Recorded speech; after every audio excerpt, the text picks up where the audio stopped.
네, 하나님의 말씀 사도행전 2장 36절입니다.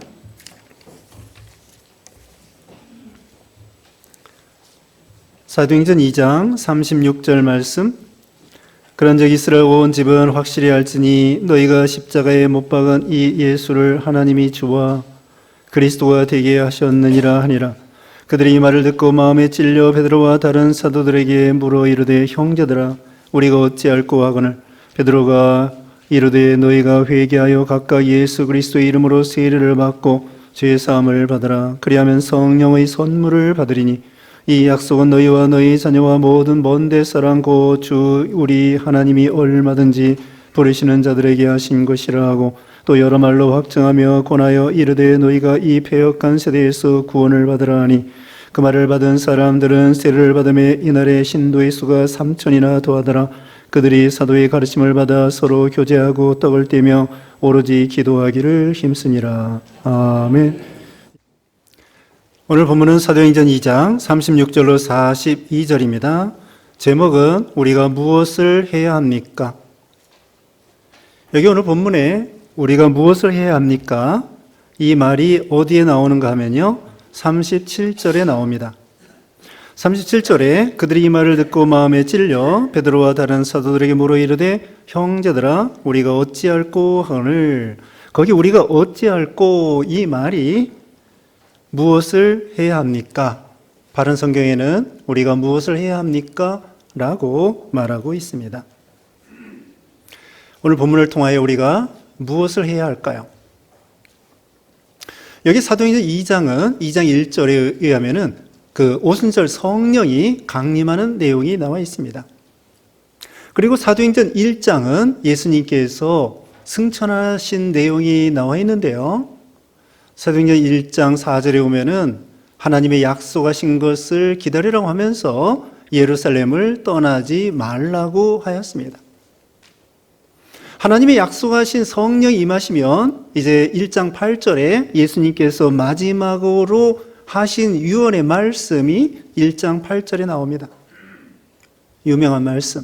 성령이 임하시면 권능을 받고 예루살렘과 온 유대와 사마리아와 땅끝까지 이르러 내 증인이 되라고 말씀을 하고 있죠. 그러면서 예수님이 구름 타고 드디어 승천하셨습니다. 그러면서 그 천사들이 말했죠. 너희가 본 예수 그리스도는 너희가 본 그대로 오시리라. 재림하신다는 거예요. 구름 타고 예수님이 승천했기 때문에 구름 타고 예수님이 재림하실 것이고요. 우리 인간의 육신의 눈으로 볼 수 있도록 예수님이 승천했기 때문에 우리 인간의 육신의 눈으로 볼 수 있도록 예수님이 재림하신다는 거예요. 그러니까 오늘날도 재림 예수라고 하면서 한쪽 구석에서 몰래 오고 이렇게 나타나는 사람은 그건 가짜 재림 예수입니다. 진짜 재림 예수님은 아직 오시지 않았습니다. 전 세계가 우리 사람들이 육신의 눈으로 볼 수 있도록 예수님이 구름 타고 재림하실 때, 지난 시간에 말씀한 것처럼 예수님이 재림할 때에는 하나님의 나팔과 천사장의 소리와 주님의 호령과 천사장의 소리와 하나님의 나팔로 예수님이 공중에 재림하고 죽어있는 신자들은 거기서 부활하여 신령한 몸으로 공중에 예수님을 만나러 변화된 부활의 몸으로 올라가는 것입니다. 그때까지 살아있다면 산채로 이렇게 또 부활하여 똑같이 올라가는 것입니다. 그래서 우리에게는 부활이 있고 영생이 있고 생명이 있다고 말하고 있죠. 지난 시간에 말씀했습니다. 요한복음 5장 24절에 예수님의 음성을 듣고 예수님을 보내신 하나님 아버지를 믿는 자에게는 영생을 얻었고 심판에 이르지 아니하나니 사망에서 생명으로 옮겼느니라. 이미 옮겼느니라. 이렇게 말씀드렸습니다. 예수님이 부활하신 다음에 12번 보여주셨습니다. 12번 보여주시고 심지어는 도마가 믿지 못하겠다는 거예요. 10 제자들이 있을 때 예수님이 보여주셨거든요. 그 다음에 예수님이 사라진 다음에 이제 11번째 이 도마가 들어왔어요. 도마가 왔어요. 그때 열 제자가 도마에게 말했습니다. 우리가 부활하신 예수님을 만났다. 그러니까 도마가 말했습니다. 내가 예수님의 못 자고 창 짜고 만져보기 전에는 내가 예수님을 못 믿겠는데? 여드레 후에 도마까지 포함해서 11 제자가 있을 때 예수님이 싹 나타났어요. 다짜고짜 단도직입적으로 예수님이 도마에게 도마야, 내 허리에 창 짜고 손에 못 짜고 만져봐라. 그때서야 도마가 믿겠다는 거예요. 그러니까 예수님께서 내가 본거로 믿느냐? 이제 우리는 보지 않고 믿는 자가 복되도다. 우리 예수님은요, 도마가 그 10 제자에게 의심하는 말 한 거 다 알고 계셔요. 그래가지고 여드레 후에 도마까지 포함해서 11 제자가 있을 때 나타나자마자 도마에게 도마야, 내 창 짜고 못 짜고 만져봐라. 예수님은 하나님의 아들이고 전지전능하셔서 온 우주의 신성으로는 충만하신 예수님이셔요. 도마가 말한 걸 다 알고서 예수님이 대답해 주신 거죠. 참 신기하지 않습니까? 그리고서는 예수님이 승천하신 다음에 40일 동안 예수님이 12번 보여주시고 그 다음에 예수님이 승천하신 다음에 제자들이 예루살렘의 마가 요한의 다락방에 가서 열흘 동안 간절히 기도했어요. 거기는 예수님의 어머니와 또 막달라 마리아와 또 여러 여성들, 그리고 예수님의 11 제자들, 그리고 다 합해서 120명이 열흘 동안 전심으로 기도할 때에 드디어 여기 2장 1절에 오순절 성령이 강림한 것입니다.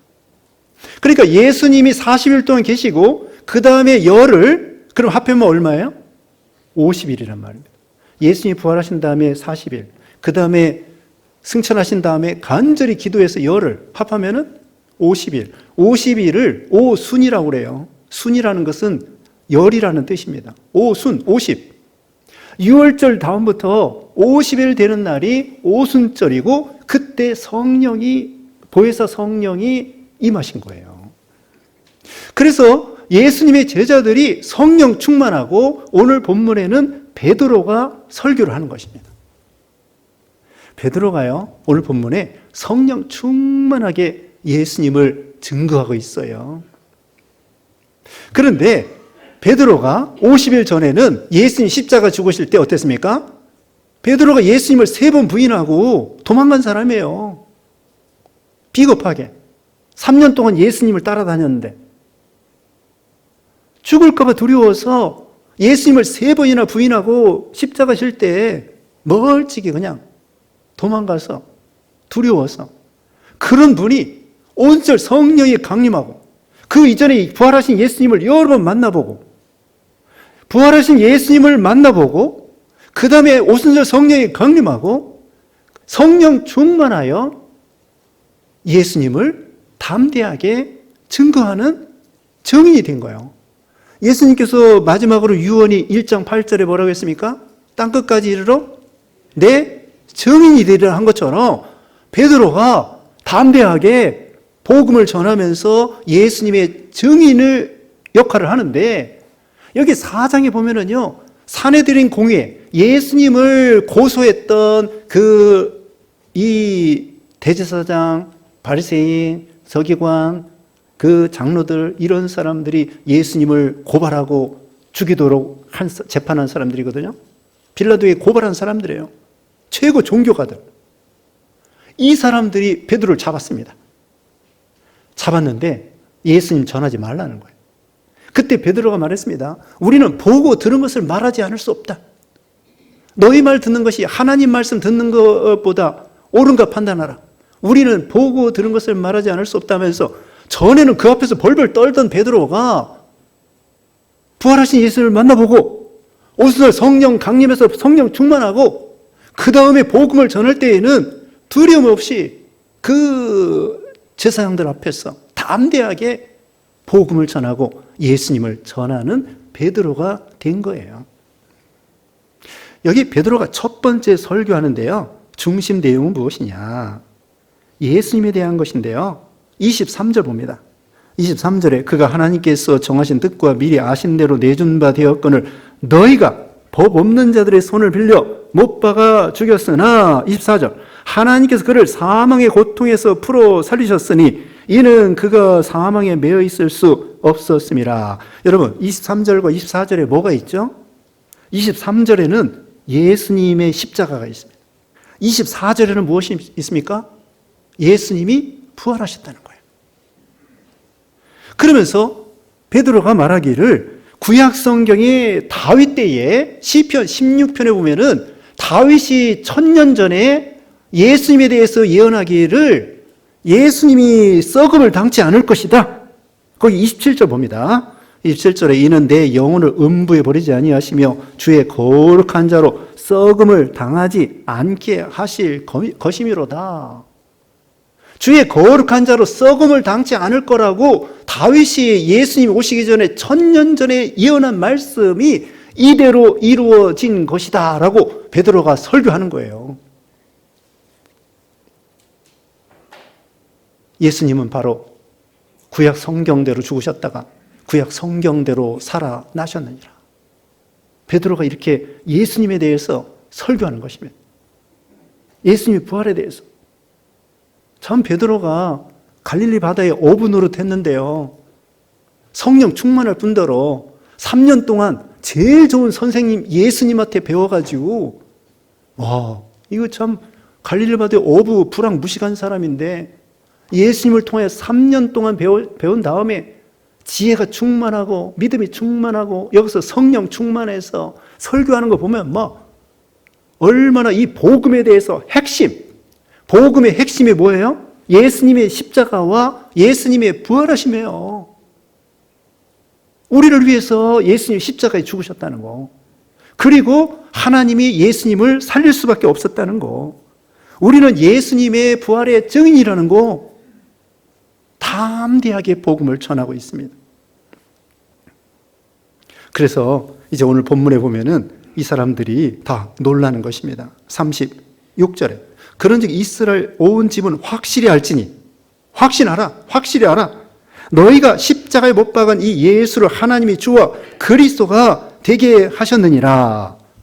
누가 십자가에 못 박았다는 거야? 여기 36절에 뭐라고 했습니까? 누가? 너희는 지금 오순절 성령 강림했을 때 그 옆에 이 제자들 옆에 있던 그 여러 사람이 3,000명이 회개하고 세례받고 구원받았다고 했습니다. 거기 수백 명, 수천 명이 있는데 베드로가 그들에게 설교하기를 너희가 예수님을 십자가에 못 박았다. 아까도 여기 23절에도 그랬습니다. 너희가 법 없는 자들의 손을 빌려 못 박아 죽였으나 너희가 죽였다고 했습니다. 여기 4장 10절에도 사내들은 공회 앞에서 그 제사장들 바리새인들 앞에서 베드로가 설교할 때 너희가 십자가에 못 박아 죽였다. 누가 예수님을 십자가에 못 박아 죽였습니까?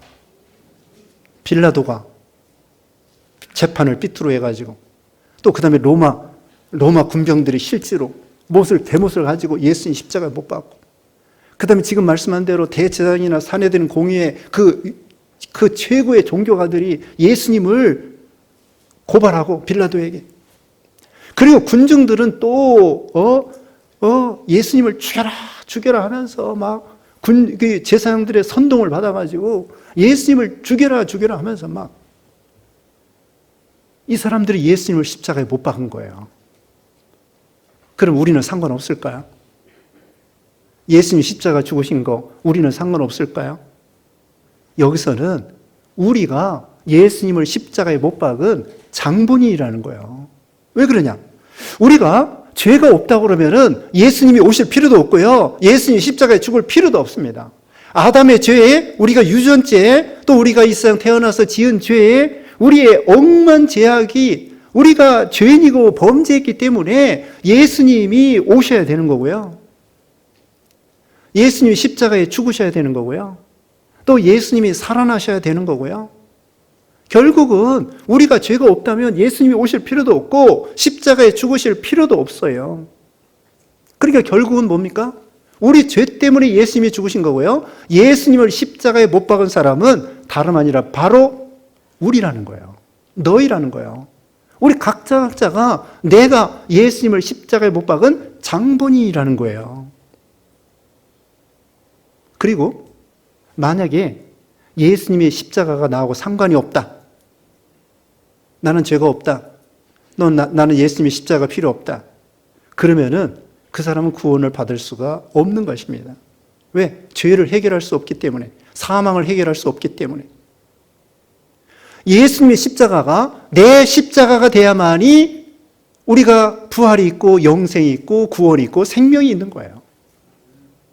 그래서 예수님의 십자가가 내 십자가가 되고 예수님의 부활하심이 내가 부활하게 될 것을 말하는 거예요.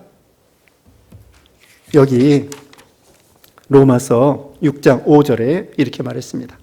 로마서 6장 5절에 만일 우리가 그의 죽으신 것 같은 모양으로 연합한 자가 되었으면 또한 그의 부활하심과 같은 모양으로 연합한 자가 되리라. 예수님의 죽으심과 같이 연합했으면 예수님의 부활과 같은 모양으로 우리가 연합될 것을 믿는다는 거예요. 또 로마서 6장 8절에 이렇게 말했습니다. 만일 우리가 그리스도와 함께 죽었으면 또한 그와 함께 살 줄을 믿노니. 자, 만일 우리가 그리스도와 함께 죽었으면 그리스도와 함께 살 줄을 믿노니. 예수님이 십자가 죽으실 때 내가 죽었다. 그렇게 믿을 때 예수님과 같이 산다는 거예요. 예수님의 십자가가 나하고 상관이 없다? 그러면 그 사람은 구원을 받을 수가 없다는 거죠. 예수님의 십자가가 내 십자가, 예수님이 십자가 지신 것은 내 죄 때문에, 또 예수님이 십자가에 죽으실 때 그 로마 군병들이 땅땅땅 못을 박았지만 결국은 내 죄 때문에 죽으셨기 때문에 내가 예수님을 십자가에 못 박은 장본인이다. 그럴 때 예수님과 같이 내가 십자가에 못 박히는 사람이 된다는 거예요.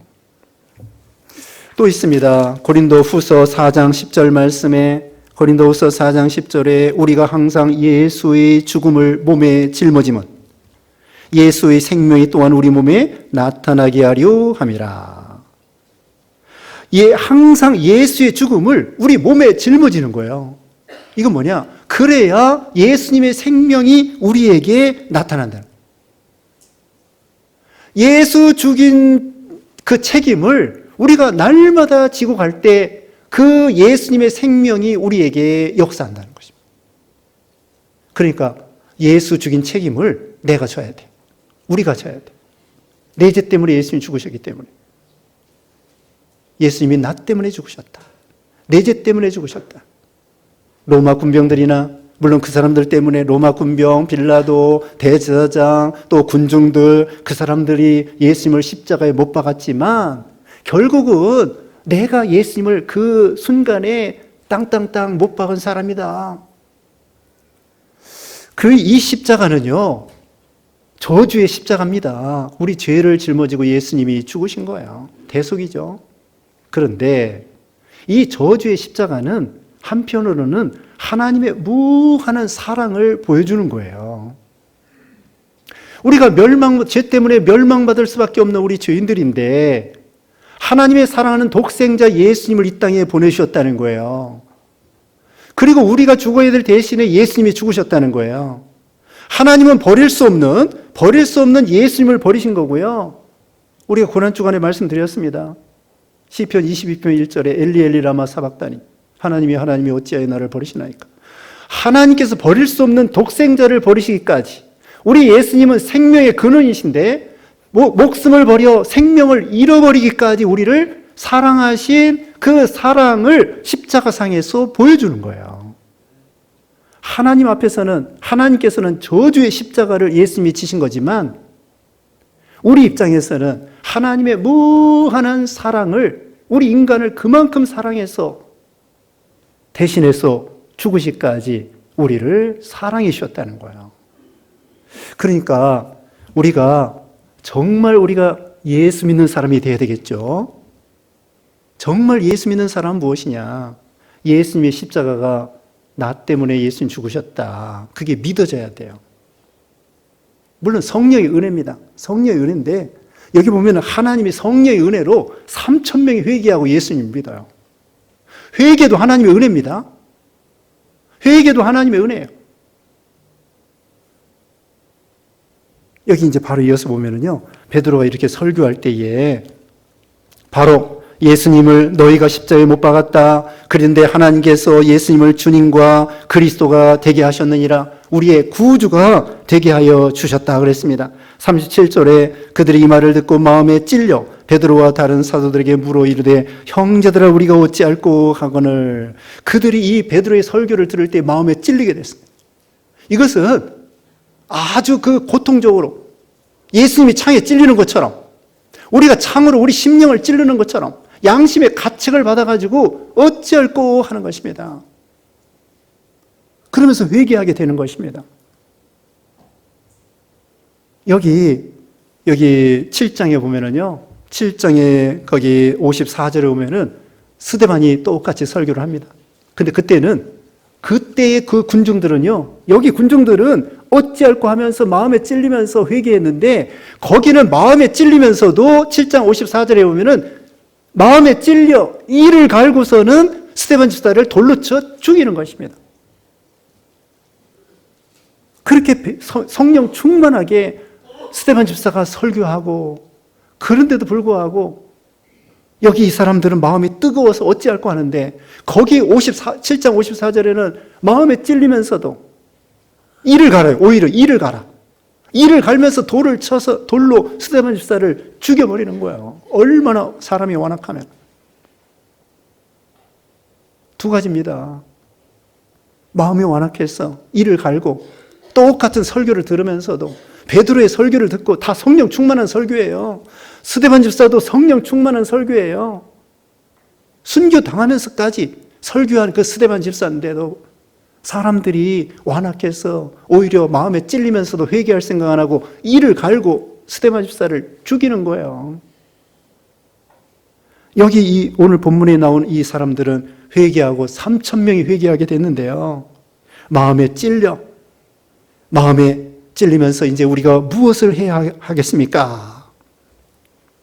여기서 우리가 무엇을 어찌할꼬 하면서 무엇을 해야 합니까? 라는 것은 애통하는 마음으로 말하는 것입니다. 아니, 너희가 그렇게 수천 년 동안 조상적부터 고대하던 그 메시아 예수 그리스도를 너희가 죽였어. 왜 그렇게 고대하고 기다리던 그 예수님을 왜 너희가 죽였느냐? 그러니까 이 사람들이 생각할 때, 아니 그 예수가 우리 구세주야. 그 사람을 우리가 죽였다는 거야.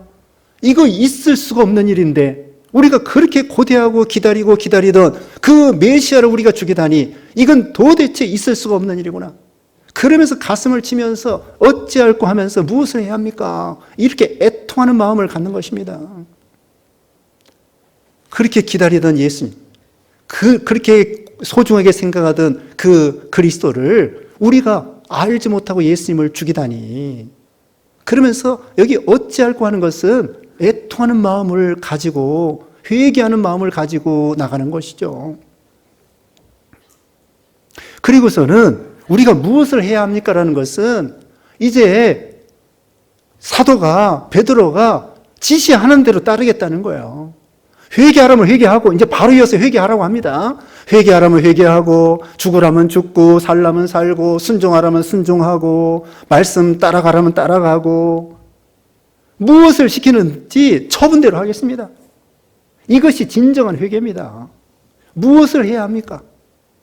그동안 죄 짓고 예수님을 십자가에 못 박고 세상 따라가고, 여기 보면은 이 험한, 이 배역한 세대에서 40절 보겠습니다. 또 여러 말로 확증하며 권하여 이르되 너희가 이 패역한 세대에서 구원을 받으라 하시니. 패역한 세대. 이 세상은 패역한 세대는, 너희가 지금은 패역한 세대에서 살고 있다. 이 죄악된 세상에서 그런 죄악된 생활을 계속 하다 보면은 결국은 죄값으로 사망이요, 지옥이요, 멸망이고 심판인데, 그 가운데서 나오라는 거예요. 계시록 18장 4절에 보면은 내 백성아 멸망할 바벨론에서 나오라고 했습니다. 창세기 19장에 보면은 소돔 고모라 멸망할 때에 천사가 말해줬습니다. 이 성이 멸망하니까 너희는 빨리 도망가라. 지금 그런 상황이 있는 것입니다. 후다닥. 이번에 산불 났죠. 강릉 거기에 산불 났는데 어떤 사람은 그냥 핸드폰 하나 가지고 도망쳐 나왔다는 거예요. 만약에 거기 있는 물건, 뭐 금덩어리, 뭐 이런 거 막 차지할, 좀 이게 취하고 가려고 하다가 불타서 거기서 죽고 마는 것입니다.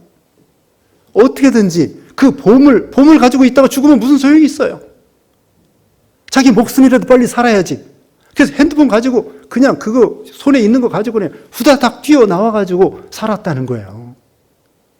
우리도 이 장망성과 같은 세상인데 이 패역한 세대에서 똑같이 범죄하고 죄짓고 하나님을 모르고 그렇게 살다가 영원히 멸망당할 것이냐. 그렇지 않으면 이게 회개하여 살아야 될 것이냐. 38절에 나와 있습니다. 베드로가 이르되 너희가 회개하여 각각 예수 그리스도의 이름으로 세례를 받고 제사함을 받으라. 그리하면 성령의 선물을 받으리니 회개하라는 것입니다. 회개라는 것은요, 완전히 방향 전환하는 거예요. 돌이키는 거예요. 탕자가 그냥 거기에서 돼지 쥐염 열매 먹으면서 돼지 치면서 이거 안 됐다. 그건 회개가 아니에요. 진정한 회개는 그 돼지 치는 데에서 쥐염을 먹다가 내 아버지 집에 완전히 돌아가는 거, 아버지를 만나는 거, 그게 진정한 회개예요. 여기도 십자가에 달리신 예수 그리스도 부활하신 예수님을 만나는 데까지 돌아가는 거, 그것이 진정한 회개이고 진정한 구원이에요. 그리고 변화의 새 사람이 되는 것입니다. 패역한 세대에서 그냥 사는 것은 진정한 회개가 아니에요. 목요일마다 우리 한국교회에서 여성 성경 공부하는데요. 거기 이번에 배운 거 1907년 1월에 그 길선주 목사님 또 여러 해외 선교사님들, 우리나라에 온 미국 선교사들이나 이런 분들이 그 설교하고 사경회하고 성경 배우고 성경 가르치고 거기서 회개의 역사가 일어났습니다. 그리고 평양 대부흥이 일어났습니다. 1907년 1월에요. 그 추운데 영하 40도 막 되는데 1,500명 장대현 교회에서 뭐 예배당 꽉 채우고 그 다음에 모자라요. 그리고 여성들은 학교에 가서 학교 대강당에서 거기서 회개하고 그 다음에 이 남자들은 평양 장대현 교회에서 길선주 목사님이 또 회개하고 길선주 목사님은 어떤 회개를 했느냐? 공개적으로 회개했습니다. 1년 전에 자기 친구가 죽으면서 자기 친구가 자기에게 부탁하더랍니다. 이 재산이 많은데 이거 자기 아내는 계산할 줄 모르니까 그 친구가 죽으면서 친구의 아내 대신에 재산을 좀 정리해달라고. 그래서 그 아내에게 주라고. 친구 아내에게 주라고. 친구가 그렇게 유언하고 죽었어요. 그런데 이 길선주 그 당시엔 장로예요. 장로가 그 친구가 재산이 많으니까 그 중에 $100 상당의 지금의 $100 상당의 돈을 슬쩍 했어요. 그리고 나머지만 계산해서 친구 부인에게 주었습니다. 그것을 회개한 거예요. 내가 아간입니다. 도적놈입니다. 공개적으로 앞에서 그러면서 회개합니다. 그러면서 그 나중에는 그 돈을 다 갖다 주고 그 진정으로 회개하면서 그래서 이제 온 교인들이 회개하고 그래서 결국은 1907년 우리 한국 기독교에 엄청난 부흥이 왔다는 것입니다. 신앙적인 부흥은 회개부터 시작되는 거예요. 교회 부흥도 회개부터 시작하는 거예요. 가정의 신앙의 회복도 회개부터 시작하는 거예요. 여기도 보면은 너희가 십자가에 못 박았다고 그러잖아요. 우리 각자가 하나님 앞에서 내가라고 생각하는 거예요. 자, 이렇게 회중에 또 이렇게 어떤 살인한 사람이 회중에 숨어 있다고 합시다. 그래가지고 숨어 있어서 이렇게 불안에 떨고 있는데 어떤 경찰이 와가지고 너 살인자! 그러면서 지목하고 그 사람이 발각됐다고 하면은 얼마나 가슴이 떨리고 참 어쩔 줄을 모르겠습니까? 그것처럼 우리가 하나님 앞에 누구나 다 지옥 갈 죄인이고 멸망할 죄인이고 심판을 받을 죄인이라는 거예요. 우리가 예수님을 믿은 다음에도 계속해서 우리는 회개해야 됩니다. 알게 모르게 지은 죄, 은밀한 죄, 하나님 앞에 양심에 부족한 죄, 그것을 나름대로 철저히 회개할 때 신앙이 회복할 수 있다는 거예요. 그래서 여기서 이렇게 회개 운동하니까 결국은 어떻게 되느냐. 41절 보겠습니다. 그 말을 받은 사람들은 세례를 받음에 이날의 신도의 수가 3,000이나 더하더라.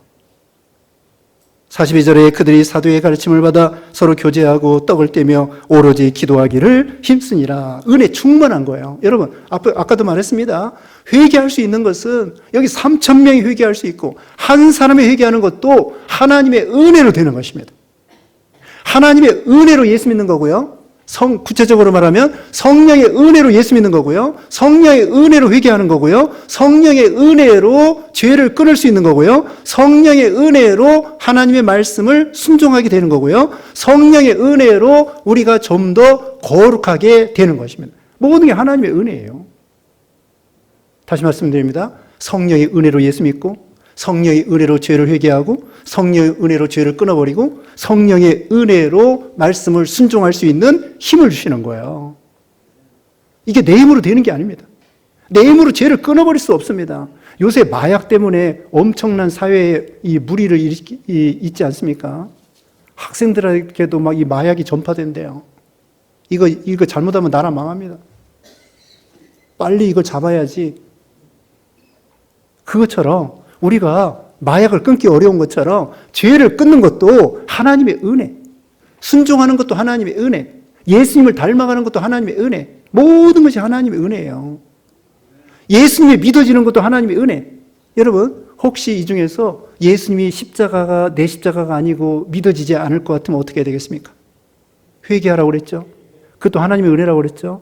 어떻게 하냐? 하나님의 은혜를 간구하세요. 여기 보면은 그 120명 성도들이 온서 성령 강림하기 전에 열흘 동안 간절히 기도한 것처럼 하나님 앞에 은혜를 달라고 기도하면 하나님이 은혜를 주십니다. 믿음을 주십니다. 그 진젠도르프라고 하는 그런 예전에 그 모라비안 교도 그렇게 보호해주는 진젠도르프라는 사람이 있었습니다. 이 사람이 참 귀족이에요. 그리고 아버지가 일찍 돌아가셔서 외할머니 밑에서 이렇게 신앙생활을 했는데 어려서부터 믿긴 믿었지만은 구원의 확신과 뜨거운 것이 없는 거예요. 그러다가 어떤 미술관에 가가지고 거기 가니까 예수님의 십자가 달리신 그 그림이 있는 거예요. 예수님 십자가에 있고 그다음에 가시면류관, 손에 못, 발에 못, 그리고 창에 허리, 여기서 피가 줄줄 흐르는 그 그림을 본 거예요. 한참 보고 있다가 마음에 뜨거운 마음이 생긴 거예요. 마음이 이렇게 말하는 것 같아요. 예수님이 내가 너를 위해서 이렇게 피 흘렸느니라. 내가 너를 위해서 이렇게 피 흘렸느니라. 그 마음에 그런 예수님의 말씀이 생각나는 거예요. 그래서 거기서 무릎을 꿇고 회개하고 그 다음에는 이제 마음이 뜨거워져서 그러니까 결국은 우리는 어떠냐. 만약에 그런 회개의 은혜가 없으면 하나님 앞에 회개하면서 은혜를 달라고 간구하세요. 기도하세요. 하나님이 반드시 은혜를 주십니다.